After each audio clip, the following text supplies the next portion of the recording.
My name is Millie, an average 35-year-old stay-at-home mom. I used to live with my husband, son, and daughter.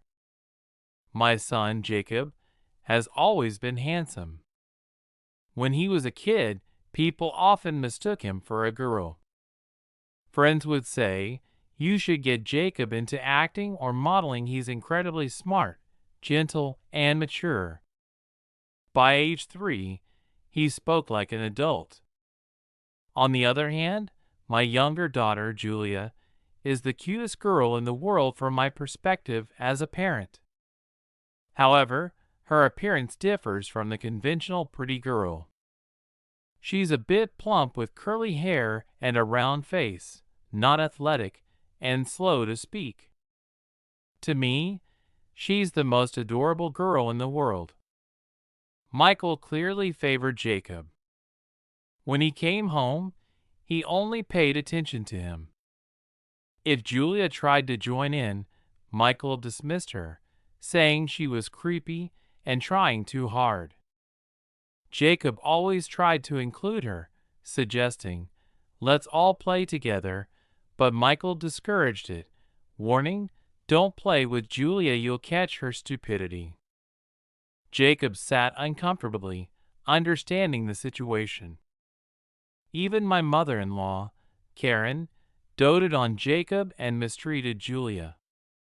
Michael's family owned a store, and he was expected to take over, so we visited my in-laws weekly. Every time we went, Karen greeted us with, "Oh, you brought Millie and Julia again? You could have just brought Michael and Jacob." She treated me like a maid. I didn't enjoy visiting, but Michael insisted I help with chores. One day, Karen decided to take Jacob and Julia to a large local park. Julia was thrilled to spend time with her grandma. I had an uneasy feeling, but was tied up with chores as usual. I reluctantly waved them off. By evening, Karen returned home, carrying a tired Jacob on her back. "Oh, he's getting heavy. Jacob's growing up," she cheerfully commented, but there was no sign of Julia. "Karen, where's Julia?" I asked, my unease growing. With no hint of guilt, Karen replied, "I don't know. Both were tired, but I can't carry them both, so I told Julia to walk back on her own." I couldn't believe what I'd just heard. A chill ran down my spine as I bolted out of the front door and sprinted toward the park. I prayed she was all right. As I burst into the park, I heard Mom. Julia leaped into my arms, and the tension drained out of me. A police officer stood nearby. "You're her mom, right?" he asked. The park staff found her crying alone and called us. "You shouldn't leave such a small child unattended," the officer admonished, but then patted Julia's head, saying, "It's good your mom came for you." On the way home, Julia said, "Mom, I was sleepy. Grandma said I could nap, so I slept on a park bench. When I woke up, no one was there and I cried." My heart ached as I apologized to her. When we got back to my in-laws' place, both Karen and Michael sighed at the sight of Julia. "So she's found, huh?" Frustrated, I yelled at Michael, "Do you even care what happens to your own child?" Michael wasn't ashamed and fired back with something shocking. "I don't care what happens to her. She's ugly and not smart. She doesn't look like me at all. You probably had her with another man and are making me raise her, but that's not going to happen." From that point on, Julia and I never went back to my in-laws' house, no matter how much Michael scolded us or how many sarcastic comments Karen made over the phone. I did it all to protect Julia. Jacob had noticed how poorly Michael and Karen treated us. Grandma would get mad if I stayed home, but I'm okay going alone. You and Julia don't have to worry, Jacob said, gently stroking Julia's head.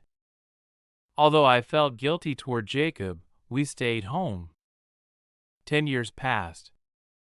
Jacob had become a working adult, and Julia was about to start high school.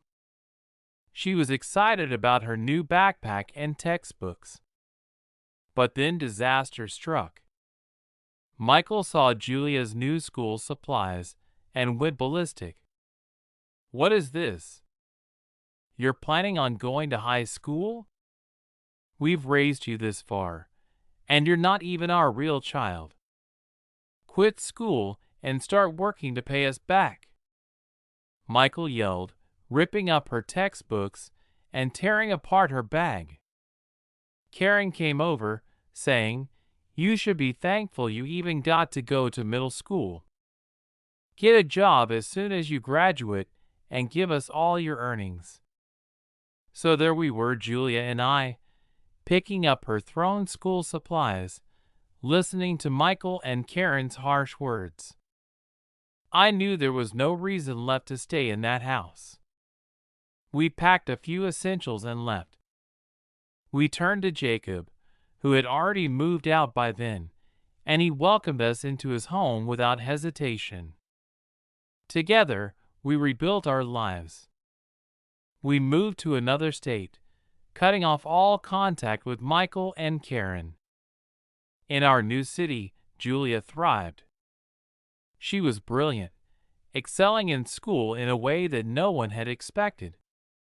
The years had been kind to her. She had transformed from a quiet, unsure little girl into a confident, beautiful young woman. A decade passed, and I remarried. My husband, Owen, had been the lawyer who helped me during my divorce, and over time, we fell in love.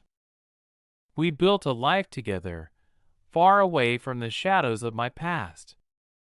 On the rare occasion when Jacob, Julia, and I gathered for a family meal, it felt like the happy ending I had never thought possible. But the past has a way of catching up. One day, as we were preparing for a special dinner, Michael and Karen showed up unexpectedly, looking older, worn down, and desperate. "Where have you been for 10 years, Millie?" Michael demanded, his voice laced with frustration. But his words no longer had any power over me. I wasn't the same woman who had once been too afraid to leave. Julia, standing tall at her heels, looked at him coldly. "I'm not your daughter, and you didn't raise me. You have no right to ask where I've been."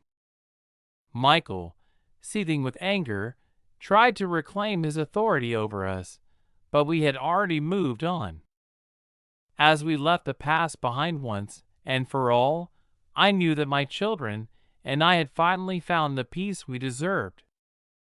The life we had rebuilt together was our true home, far away from the broken family we had once known.